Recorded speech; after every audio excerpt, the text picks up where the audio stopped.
Hello Fienders and Leaners, as you can tell by the title of the video and the holes being drilled into this brick, we're going to be building a mounted basketball hoop. This basketball hoop is a Silverback 54-inch hoop which features a wall-mounted design for attachment to the garage, barn, school, etc. and uses a steel actuator that can adjust the hoop from 10 to 7.5 feet in height. This hoop will only take around 1 hour, an hour and a half to assemble as 2 people, 3 hours if you're 1, and it's pretty simple to build. As you saw from the start of this video, before attaching this plate on the wall, you want to hold it up against the surface you want to use, make markings, drill into those markings, and then hit your concrete anchors in. And when putting up the plate, if some of them don't align, just give it a good hammer tap. When you finally get that plate on level, you can now lock on those nuts.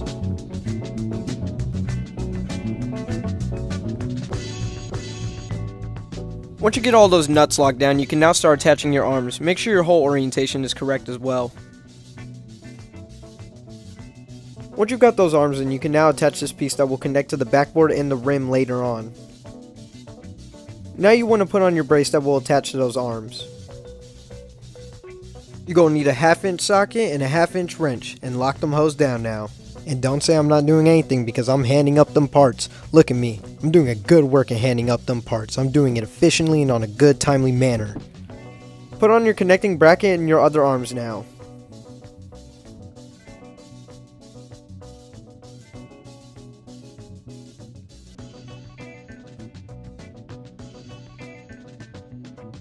Now that we got them arms on, you just want to lock them down now. Not too tight, but snug. You now want to put on another arm brace. And now you want to put on the actuator.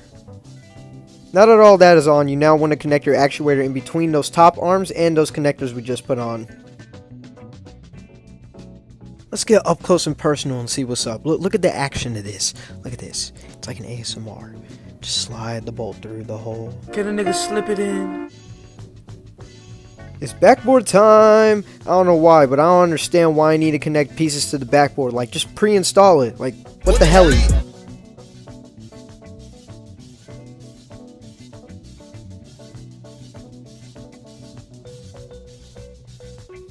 Now it's time to put on the backboard. Good thing about this backboard is that it's not heavy at all. It weighs about 3 pounds and is lighter than Christian Bale in that one movie. I think the big difference between this mounted hoop and an in-ground one is that the hoop is way less sturdy and stiffer than a regular hoop due to how the backboard is made. With an in-ground basketball hoop, the backboard has a tempered glass that is, yes, very durable, but very heavy. The way the tempered glass is heavy because the backboard and hoop need a steady, solid support. With the mounted hoop, the backboard is plastic. While yes, can be easier to pick up and install, it's just not as sturdy as a regular ground hoop and won't break if you drop it though, so that's pretty cool. We're not on to the last and final step yet, but we're putting on the hoop though, so yeah, we're about there. Now on to the final step, the net. Man, there's no better feeling or explanation that can even describe the feeling of when you're almost done with a job, man.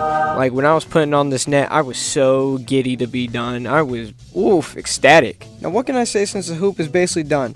What do I think the basketball goal, and is it worthy of getting purchased? Yes and no. Just like everything else in the world, it has its pros and cons, but do I recommend this hoop if you're already wanting to get it?